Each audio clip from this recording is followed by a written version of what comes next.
Dan maka makan dan minumlah dan bersenang hatilah engkau wahai Maryam. Dan jika engkau bertemu dengan seseorang, katakanlah sesungguhnya saya telah berazam untuk berpuasa pada hari ini dan saya tidak akan berbicara dengan manusia pada hari ini. Lalu Maryam pun datang kepada kaumnya sambil menggendong bayinya. Kaumnya berkata, wahai Maryam, engkau datang kepada kami dengan membawa kalau bahasa kita tuh pembawa apa istilahnya? Sial.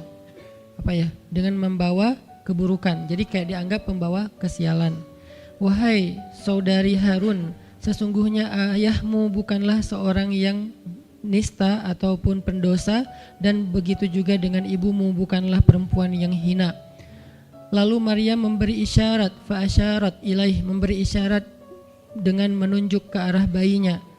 Lalu mereka berkata, bagaimana kami akan berbicara dengan seorang bayi yang masih digendong oleh ibunya? Maksudnya masih terlalu kecil.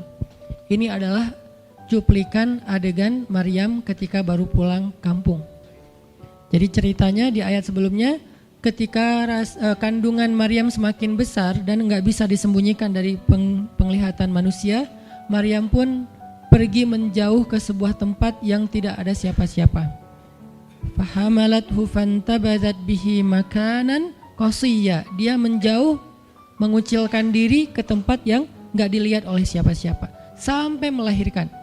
Jadi kurang lebih sekitar 3 bulan 4 bulan Maryam enggak ada di Al-Quds, enggak ada di di Masjidil Aqsa dan sekitarnya. Dia pergi mengasingkan dirinya supaya tidak ada yang menghujat Maryam karena ngelihat perutnya sudah semakin besar dan dia enggak punya suami. Setelah melahirkan, akhirnya Allah perintahkan Maryam untuk pulang. Setelah Allah ngasih makan, minum dan kebahagiaan buat Maryam, fakuli washrobi wa qarri aina, dengan adegan korma yang menjatuhkan buah-buah rutop dan seterusnya, pulanglah Maryam. Nah, Maryam tahu ketika dia pulang dengan membawa bayi, dia pasti akan dihujat, dicela, dicaci maki, dibully oleh kaumnya. Lalu Allah memberi kepada Maryam bekal. Gimana cara ngadepin yang kayak gitu-gitu? Kata Allah, kalau kamu ketemu manusia, ketemu orang-orang, ketemu kaummu, bilang ke mereka, saya tidak berdebat hari ini.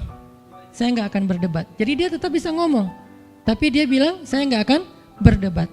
Saya nggak akan bicara dengan siapapun hari ini, karena saya sudah bernazar untuk diam. Bilang kayak gitu kepada kaummu. Maka fa'atat bihi qaumaha tahmiluh. Maka datanglah Maryam kepada Al-Quds, kepada kota Al-Quds dengan membawa bayinya yang digendong. Datang. Baru dari ujung kota kelihatan Maryam, muncullah orang-orang Bani Israel semuanya rame di pasar-pasar mereka, semuanya menghadang Maryam. Maryam tiba-tiba dihadang di gerbang kota Al-Quds. Gak boleh masuk kota Al-Quds. Tadinya ada yang satu orang lihat, Maryam, langsung dia datang ke kota, dia umumkan ke semua orang, wahai Bani Israel, perempuan yang hina yang kita cari-cari sekarang sudah datang membawa bayi haramnya, membawa bayi selingkuhnya, membawa bayi hasil zinanya. Akhirnya orang-orang yang ada di Masjidil Aqsa, yang ada di rumah-rumah, yang ada di pasar, semuanya berkumpul di depan gerbang kota. Menghalang Maryam masuk. Kebayang gak perasaan Maryam? Padahal dia itu lahir di situ, dia beribadah di situ, ayahnya orang situ, ulama pula, pamannya nabi pula di situ, tapi dia sekarang dihadang oleh semua penduduk Al-Aqsa, penduduk Al-Quds, Bani Israel. Ketika Maryam mendekat, mereka mengatakan, ya Maryam, laqad ji'ti syai'an fariya. Ini bahasa Al-Quran. Kalau aslinya lebih tercela daripada ini, karena ini bahasa Al-Quran yang tinggi, Allah menggunakan bahasa simbolik saja. Yang terjadi, mereka mencela Maryam. Mereka bilang, Maryam kamu pembawa sial, Maryam kamu perempuan hina, Maryam kamu tukang zina, Maryam kamu selingkuh, Maryam kamu ternyata pelakor, segala macam. Kebayang gak seorang perempuan yang mulia dituduh dengan kata-kata kayak gini? Sedih, pengen jawab, pengen bilang saya ini gak pernah berbuat dosa, ini nih Allah yang ngasih kepada saya gak punya suami dan saya diberikan anak yang suci dan segala macam. Enggak. Tanya kepada Zakaria kalau gak percaya, saya punya buktinya segala macam. Enggak usah, diam aja. Maryam bisa ngomong kalau mau. Maryam by the way adalah perempuan secerdas Sayyidah Aisyah. Dia itu kayak Aisyah cerdasnya, kayak Khadijah bijaksananya, kayak Fatimah lembutnya. Kayak Asia sabarnya. Maryam itu istimewa. Sampai sebagian ulama mengatakan Maryam satu-satunya nabi dari perempuan. Satu-satunya nabi dari golongan perempuan. Sebagian kecil ulama ada yang menyebutkan demikian. Sehingga mereka menyebut Maryam alaihassalam. Saking Maryam ini keren banget, istimewa banget. Tapi jumhur ulama sejarah mengatakan Maryam bukan nabi, tapi dia perempuan solehah, orang soleh. Bahkan 1 dari 4 perempuan sempurna di muka bumi. Dan tidak ada yang kelima. Cuman ada 4. Kamula minar rijali katsir, kata Nabi. Laki-laki yang sempurna itu banyak, yaitu para rasul dan para nabi. Walam yakmul minan nisa illa arba'ah. Tidak ada perempuan yang sempurna kecuali 4. Asiyah istri Fir'aun, kemudian Maryam anaknya Imran, kemudian Khadijah istri Rasulullah, dan Fatimah bintu Rasulullah. Artinya Maryam ini istimewa banget. Dia kalau mau argumen, dalilnya lebih banyak daripada para rabi-rabi Yahudi yang ada di situ. Karena ketika Maryam dulu berkhidmat di Masjid Aqsa, Maryam itu nggak belajar seperti yang lain-lain. Karena kan dulu orang Bani Israel itu paling anti sama cewek ya. Buat mereka perempuan itu kasta kedua. Seolah-olah perempuan itu nggak punya hak yang sama dengan laki-laki. Laki-laki punya hak belajar di Masjid Aqsa, perempuan nggak boleh. Ini kesenjangan gender di masa Bani Israel dulu. Jadi kalau ada yang mau nuduh Islam sebagai tidak memperhatikan masalah gender, dia harusnya baca sejarah. Justru Islam, Al-Quran, Taurat, Injil mengangkat perempuan untuk setara dengan laki-laki. Awalnya perempuan itu hina di masyarakat Bani Israel, dianggap pembawa sial. Sampai masyarakat jahiliyah sebelum Islam datang, apa yang terjadi dengan bayi perempuan? Dibenamkan dalam pasir hidup-hidup, dibunuh, dilempar dari bukit supaya mati langsung seketika. Kenapa? Termasuk Umar pernah membunuh bayi perempuan. Umar radhiyallahu an. Kenapa dia sedih banget? Karena dia ingat masa lalu ketika dia pernah membunuh bayi perempuan. Kenapa mereka membunuh bayi perempuan? Karena dianggap perempuan ini membawa sial. Tapi datang Islam mengubah tradisi itu. Mengubah persepsi publik. Yang tadinya perempuan dianggap hina, dalam Islam dikatakan surga ada di bawah telapak kaki ibu. Muncul harga diri perempuan naik. Apalagi sebaik-baik kalian yang paling baik untuk istrinya dan aku yang paling baik untuk istriku di antara kalian. Muncul lagi hadis, kalau seandainya laki-laki mau bersabar terhadap istrinya, maka harusnya dia bersabar 70 kali sehari kalau dia disakiti oleh istrinya. Yang ke 71 baru dia boleh marah. 70 belum boleh marah. Jadi perempuan, ibu-ibu, istri kalau mau bikin suaminya sebel sampai 69. Atau 70 boleh lah. Tapi yang ke 71, nah ini udah layak dimarahin. Tapi kan gak pernah ada sampai 70 kan. Paling juga 10%-nya lah, 7 kali sehari. Dan itu istiqomah setiap hari. Hari ini kok kamu gini lagi sih, kemarin udah beda hari. Jadi beda hitungannya, 0 lagi mulai dari awal. Tapi nanti ada hadis penyeimbang. Nabi itu kan bijaksana banget. Yang diajarin bukan cewek doang, cowok juga diajarin. Ketika hadisnya supaya memuliakan perempuan ada, nanti ada lagi hadis laki-laki. Seandainya seorang perempuan menjilat luka dan darah dan nanah di tubuh suaminya, itu belum bisa membayar satu saja kebaikan suami kepada dia. Jadi menjilat lukanya aja belum bisa bayar kebaikan, terus ngapain marah-marah coba. Sehingga dua-duanya ada nasihat untuk suami. Kalau istrinya lagi ngambek, namanya juga lagi sedih, ya udah kamu sabar aja 70 kali. Untuk istri, jangan ngambek, karena kalau kalian berbuat baik aja belum bisa bayar kebaikan mereka. Terus gimana dong Ustadz? Ya udah, sekarang solusinya adalah sama-sama mengambil sisi baiknya. Kayak gitu nasihat Nabi. Makanya saya agak kurang setuju kalau khutbah Jumat itu memakai hadis menjilat darah dan nanah. Karena yang dengar suami. Wah bener nih khutbah Jumat, saya senang banget khutbah Jumat hari ini. Pulang-pulang, mah tadi khutbah Jumat keren banget. Nih mah, kebenaran aku catat. Nih mah, gak bisa. Kalau khutbah Jumat, pakailah hadis sabar 70 kali. Menasihati suami. Kalau majelis taklimnya ibu-ibu, masalah tadi seandainya saya boleh menyuruh manusia sujud kepada manusia, saya suruh sujud istri kepada suami. Masing-masing ada hadisnya, jangan disilang. Ini gak bijak dalam ceramah, karena harusnya memberi nasihat yang bisa memperbaiki, bukan menambah tuntutan baru. Wah benar nih kalau suami saya dengar, harusnya suami saya datang, Ustadz boleh nggak acara selamatan di rumah saya nanti temanya ini gitu. Kalau perlu ngundang Ustadz yang dia kenal, request dulu untuk ngemojokin pasangan, ini nggak bijak. Balik lagi ke cerita tadi, Maryam tuh pinter banget, cerdas banget. Dari kecil dia udah hafal Taurat. Ibarat anak sekarang hafal Quran. Dan lebih sulit ngafal Taurat daripada Quran. Kenapa? Karena bahasa Al-Quran itu sastra banget. Jadi ngafalnya itu kayak ngafal syair. Itu aja udah susah kan? Kebayang gak ngafal Taurat? Lebih sulit lagi tuh. Dan Maryam dari usia di bawah 5 tahun udah khatam Taurat. Udah tahu tafsir Taurat usia 7 tahun. Bahkan saking keren dan pinternya Maryam, kadang-kadang ketika Maryam ngobrolin tentang Taurat sama Zakaria, itu Zakaria sampai geleng-geleng kepala. Maryam, gitu maksudnya? Sampai nanya ke Maryam, gitu om maksudnya. Maryam ngomongnya ke Zakaria udah kayak ngajar gitu, saking pinternya Maryam. Jadi hadis-hadis Zakaria, Maryam hafal. Kan para anbiya tuh punya hadis kan? Hadis Zakaria dihafal oleh Maryam. Tauratnya Musa dihafal oleh Maryam. Kebijaksanaan para nabi dihafal oleh Maryam. Dia dari usia 10 tahun itu udah jadi ulama besar Maryam. Artinya kalau misalnya orang mau berargumen dengan Maryam, dia punya banyak bahan. Dia punya banyak narasi. Dia lagian Maryam itu pintar ngomong. Tapi Maryam diam. Jadi kalau kita ngerasa pintar ngomong, pintar komen, pintar apa, tetap aja kita punya alasan harusnya kita diam, karena Maryam yang lebih daripada kita ternyata juga diam. Akhirnya Maryam diam. Dikatakan ya ukhta Harun, diingatkan lagi dengan kemuliaan keluarga Imran. Ya ukhta Harun, ma akana abuki imra'asau wa ma kanat ummuki baghiyah. Ayah kamu itu Imran loh Maryam, kamu enggak malu punya bayi di luar pernikahan sementara keluarga kalian itu keluarga baik-baik. Apa kamu tega menyakiti ayahmu, mencoreng nama besar dan nama baik keluarga besarmu? Dan seterusnya. Maryam makin luar biasa, panas banget, sedih banget. Dan Maryam itu yang lebih berat lagi teman-teman. Mungkin kalau kita digituin agak kebal ya. Terutama cowok lah. Cowok kalau digituin agak kebal karena emang kurang berperasaan sih kalau cowok ya. Coba lihat dari angle cewek. Cewek itu lebih peka loh dari kita. Kita mah mungkin lebih mudah lah diam. Diomelin, diam aja. Karena kita kan orangnya agak santuy gitu kan. Kalau cewek itu gak bisa gitu.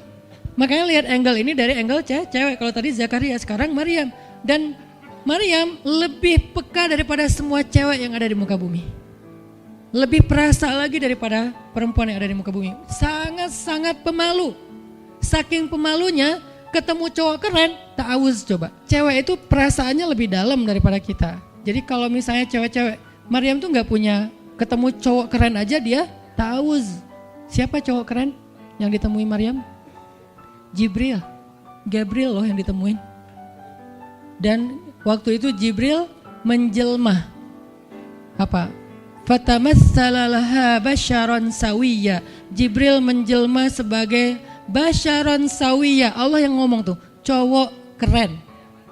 Allah yang bilang keren. Kalau kita merasa udah paling keren, menurut Allah biasa-biasa aja. Karena Allah pernah menciptakan Yusuf, Allah pernah menciptakan Muhammad, Allah pernah menciptakan Yahya. Kita merasa paling keren, Allah pernah menciptakan Sarah, perempuan paling keren juga, Aisyah, Fatimah. Jadi buat kita kayak udah kegeeran paling keren se-Bandung gitu kan ya. Menurut Allah mah biasa. Kalau Jibril, Allah sendiri yang bilang dia tuh emang keren. Jibril emang bukan malaikat, tapi kalau ketemu manusia, kecuali para nabi, Jibril itu menjelma sebagai manusia. Supaya tidak terlihat wujud aslinya, karena gak kuat orang lihat wujud aslinya Jibril. Nabi Muhammad aja pertama ngelihat Jibril dengan wujud aslinya pas di Gua Hira itu lari tuh, takut, saking ngerinya Jibril tuh. Jangankan manusia, malaikat aja segan sama Jibril. Jibril lewat malaikat, gak berani malaikat. Kenapa saya bilang kok disegani? Allah yang bilang di Al-Quran, dia itu malaikat yang disegani. Dzu mirratin. Dzu mirrah kalau bahasa kita malaikat yang sangat berwibawa. Sehingga di antara malaikat aja gak ada yang sembarangan bicara sama Jibril. Mau bicara sama Jibril kayak aduh segan malu gitu malaikat. Cuman gak pakai itu mah Sunda ya. Pokoknya malaikat mah gak berani ngomong sama Jibril saking segannya. Kenapa? Gagah banget wujud aslinya. Ketika dia membentangkan sayapnya, itu sayap menutupi timur dan barat. Jadi matahari, bulan, bintang udah gak kelihatan. Yang kelihatan cuma Jibril dengan keagungannya. Itu belum Allah ya, baru ciptaan Allah. Jibril, salah satu makhluk Allah yang paling agung. Sehingga saking kerennya Jibril, Allah gak menyebutnya dengan nama malaikat. Padahal golongannya malaikat, tapi Allah menyebutnya dengan Ruhul Quds, Roh Kudus, yaitu Jibril. Nah ketika ketemu dengan Maryam, Jibril bermisal itu menjelma sebagai basyaran sawiyah, cowok keren banget. Saking kerennya Jibril, Umar aja terkesima ngeliat Jibril. Pernah Jibril datang ngajarin iman, Islam, ihsan kepada Nabi Muhammad, dan Umar ngelihat Jibril terkesima, gak bisa ngomong, diam aja, bener-bener speechless banget nih Umar. Jibril udah pulang, baru Nabi nanya, Umar tahu gak itu siapa?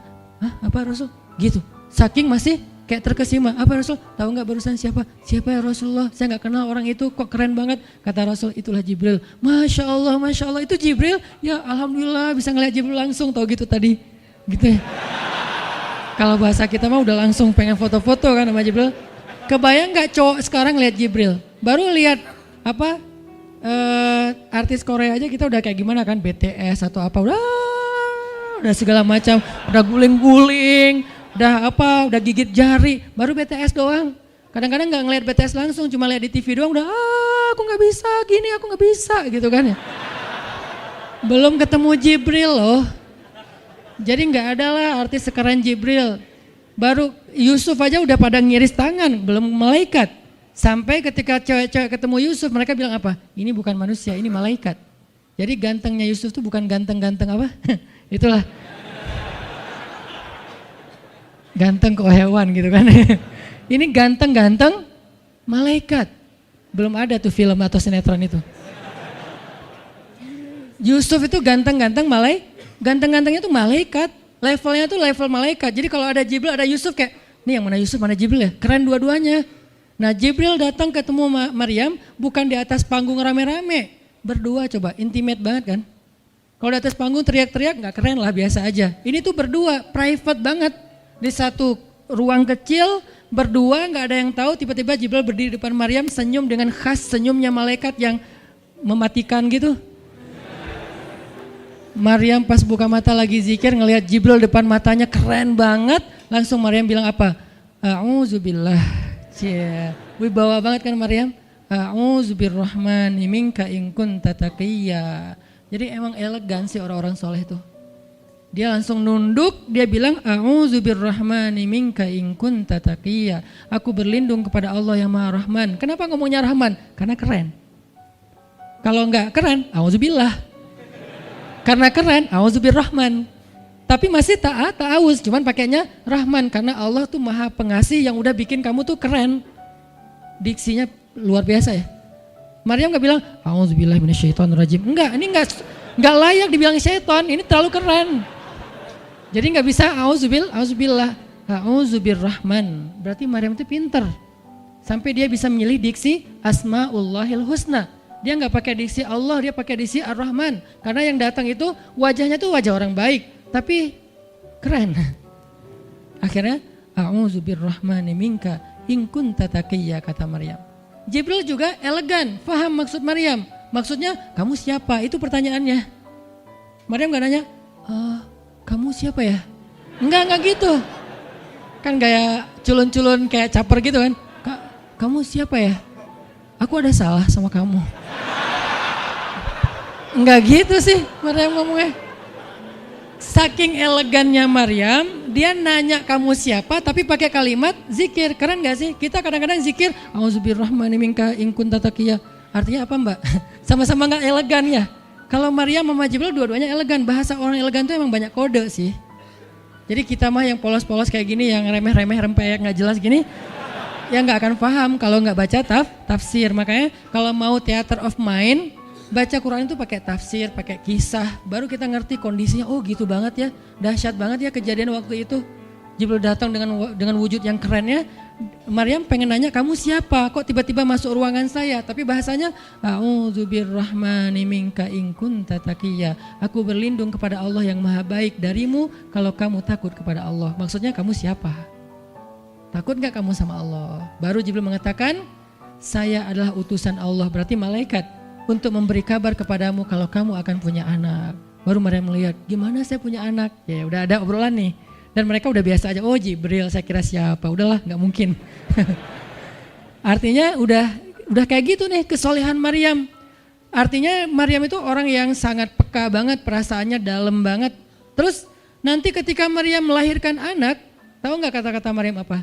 Ya laitani mittu qabla hadha wa kuntu nasyam mansiya.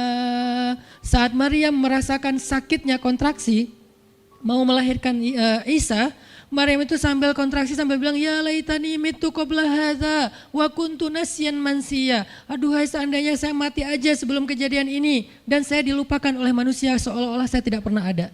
Kenapa Maryam ngomong kayak gini? Maryam ngebayangin betapa malunya dia nanti kalau harus membawa bayinya ketemu Bani Israel yang pada bawel. Bani Israel itu terkenal kaum yang paling bawel. Bawelnya banget. Kalau kita baca Al-Baqarah itu isinya kebawelan Bani Israel. Kata Nabi Musa, sembelihlah Al-Baqarah. Al-Baqarah itu kan banyak, yang warna apa? Cari yang warnanya bersih. Yang bersih kan juga ada belang-belangnya gak dikit. Terus yang beratnya berapa kilo, yang dari mana, dari Bali atau NTB atau dari mana? Bawel banget. Udahlah cari aja seekor sapi, sembelih beres. Tapi nanya lagi, bertele-tele. Itulah Bani Israel. Dan Maryam tahu banget karakter kaumnya. Jangankan dengan fitnah kayak gini nih, ketemu Nabi yang udah menyampaikan hal yang benar aja, itu di debatnya tuh habis-habisan. Apalagi dengan kondisi Maryam, makanya Maryam takut banget, dia nggak kuat menanggung malu. Kalau kita mungkin masih kuat lah nanggung malu, kadang-kadang malah malu-maluin gitu kan. Kalau Maryam nggak kuat nanggung malu, berarti orang yang seperti ini harusnya kan berat banget untuk diam kan, nggak akan kuat diam, harusnya dia ngomong gitu, dia belain diri. Tapi Maryam itu sisi lainnya adalah perempuan yang mukminah, siddiqah, sangat yakin sama Allah. Allah suruh diam, ya udah diam. Gimana pun dihujat, diam. Kata Allah diam. Ya Allah mereka bilang saya itu berzina, diam. Ya Allah bilang ini anak haram, ini anak saya nih, anak yang mulia. Anak yang satu-satunya ketika lahir nggak disentuh setan di antara manusia loh. Satu-satunya manusia ketika lahir nggak disentuh setan. Nabi Muhammad setannya malah diislamkan. Beda, kerannya itu beda. Kalau Isa nggak disentuh setan. Kalau Nabi Muhammad setannya malah masuk Islam. Masing-masing punya keistimewaan lah. Tapi satu-satunya manusia yang lahir nggak disentuh setan cuman Isa. Kita semuanya pernah disentuh. Lahir langsung. Apa sih lo datang-datang ke dunia nggak nambah-nambahin kerjaan gua gitu kan. Kita nih orang biasa, jadi pas lahir tuh udah ada langsung setan bisik-bisik, yuwas bisufi sudurinas, makanya disuruh azan kan, karena kenapa? Biar nggak dibisikin sama setan. Dan kalau bisa suara azan kita harus lebih lembut daripada suara setan, karena setan juga kayak nge-tricky gitu. Saya ibu kamu, anak bayi dinina bobokan sama setan, hiduplah iblis gitu-gitu kan. Jadi kayak di dokter nama setan, iblis itu keren, iblis itu soleh, iblis itu baik. Tapi pakai bahasa nasyid. Lagunya tuh kayak akustik gitu, lembut banget gitu kan. Makanya suara muazin kalau azanin anaknya yang lembut. Jangan azan Allah Akbar, asyhadu an la ilaha illallah. Dia malas ke masjid nanti kalau udah dewasa. Kenapa? Gue malas banget dengan suara ini nih. Salahnya siapa coba? Salah ayahnya. Belajar azan di Al-Latif sama Muzammil sama Teras Tahfiz biar azannya tuh kayak Allahu Akbar. Bayinya senyum-senyum. Ntar gue bisa lebih dari itu. Canda. Intinya adalah Maryam itu pemalu banget. Jadi dia bisa banget untuk ngebales, tapi dia diam. Sampai akhirnya fa'asyarat ilaih, dia memberi isyarat. Arti memberi isyarat, dia nunjuk ke arah Isa alaihissalam yang masih digendong, kalau kalian mau ngomong aja sama bayinya. Allah yang nyuruh kayak gitu. Makin kayak marah dan makin menjadi-jadi orang Bani Israel ketika Maryam memberi isyarat nunjuk ke arah Isa. Mereka bilang, ya Maryam, kamu udah gila apa? Sekarang kamu nyuruh kami bicara dengan bayi yang masih dalam gendongan ibunya. Bener, Maryam tuh ternyata udah stres gila. Dia gara-gara ditinggal sama selingkuhannya, sekarang dia jadi orang gila. Wah, luar biasa tuduhan kepada Maryam. Maryam diam aja, sedih, nahan air mata. Tapi bukan emotikon yang menggenang air mata di sini ya. Nahan aja air mata sampai kemudian Allah datangkan keajaiban, jadikan bayinya bicara. Qala, Isa bicara. Panjang lagi omongannya Isa. Ibuku ini baik, ibuku begini-begini, saya itu hamba Allah, saya itu anak yang suci, saya itu begini-begini. Sampai beres baru mereka pada pulang karena mereka merasa terbantahkan semua tuduhan palsu mereka kepada Maryam. Masuklah Maryam, disambut mulia oleh beberapa orang. Maryam itu perempuan mulia, Allah mendatangkan dia sebagai keberkahan. Tadi dituduh pembawa sial, sekarang disebut pembawa berkah. Mulailah Maryam terkenal. Isa dididik. Kemana Isa pergi, anak-anak kecil segengnya Isa pengen jadi temannya Isa. Gue temannya Isa lo, gue temannya Isa lo. Gak lama kemudian Isa jadi temannya Yahya. Ketika dia udah bisa main sama Yahya, main berdua sama Yahya. Kemana-mana berdua, Yahya, Isa. Tapi usianya agak jauh berbeda. Ketika Yahya udah masuk SD, Isa barulah lahir. Jadi kayak agak sekitar 7-10 tahun lah kurang lebih mereka jarak usianya. Tapi pas Isa udah remaja, mereka udah nyambung ngobrol. Nah, kelebihan masing-masing, kalau Yahya ini penghafal kitab Taurat, datang Isa, Yahya menghafal kitab Injil. Yahya Nabi, Isa Rasul, satu level di atas Nabi. Kalau Nabi mengikuti ajaran Rasul sebelumnya, kalau Rasul membawa ajaran baru.